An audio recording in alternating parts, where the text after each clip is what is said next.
props here on PrizePicks for Friday, April 25th.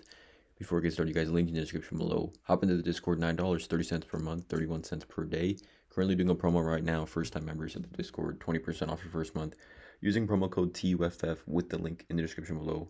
It comes up to like $6 for the first full 30 days. Again, promo code TUFF with the wop.com link in the description below for that. 1-1 again yesterday. Looking to bounce back again here tonight. Tough little stretch. We had OG Anunoby. He had like 27 fantasy points in the first half.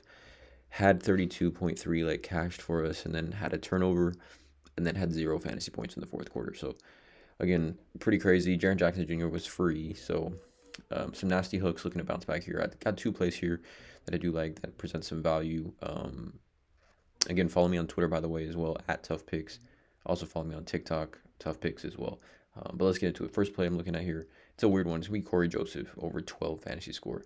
Just in general, anytime I see a fantasy score this low, no matter who the player is, I take a look at it because, 12 fantasy points is just such a low line for a game that, has a 4.5 point spread. And, should be pretty competitive without Jason Tatum for the Celtics. And then, obviously, the Magic playing at home here. But Corey Joseph, obviously, when he does play 17-plus minutes this season, he's over in 15 of 19 games.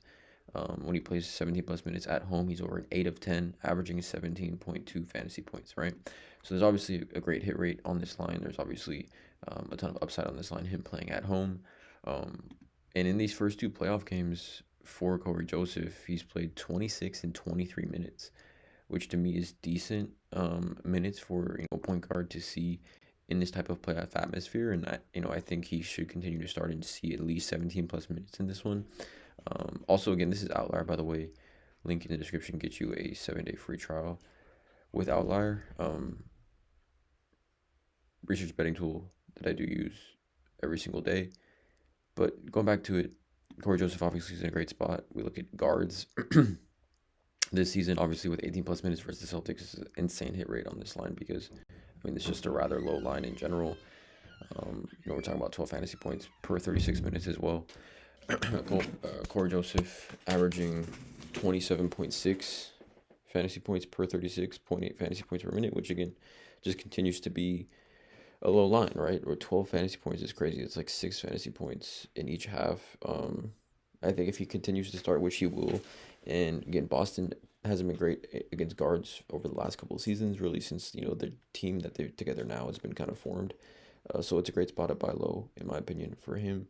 Second one is going to be Bobby Portis over 26.5. I think this is just another low line as well. Bobby Portis really played well in Game 2 at Indiana. 46.9 fantasy points, 32 minutes, 28, 12, and 1, 11 for 19 from the field. And then again, we just look at this hit rate over on Outlier. Just continues to be impressive.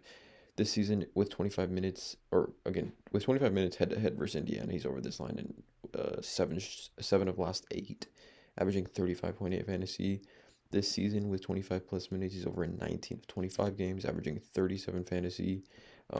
We saw him play so many more minutes than Brook Lopez, and Bobby Portis still left the game, I think, with the highest plus-minus.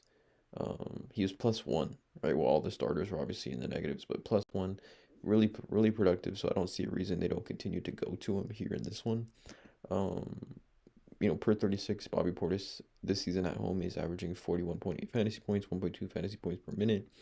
And then also, centers continue to do very well against the Pacers with the drop coverage of Miles Turner. Pick and pop, we look at this hit rate, fantasy score, game log this season versus the Pacers, locking 20-plus minutes, the type of lines some of these guys have had. And again, 26.5 is pretty low for a player of Bobby Portis' caliber. Obviously, the hit rate is pretty insane on him in this season. Even last season, going back to last season as well. With 25 minutes last season, 32 of 42. So yeah, great upside, both these plays, buy lows. Drop a like, hit the subscribe button, and as always, have a great day.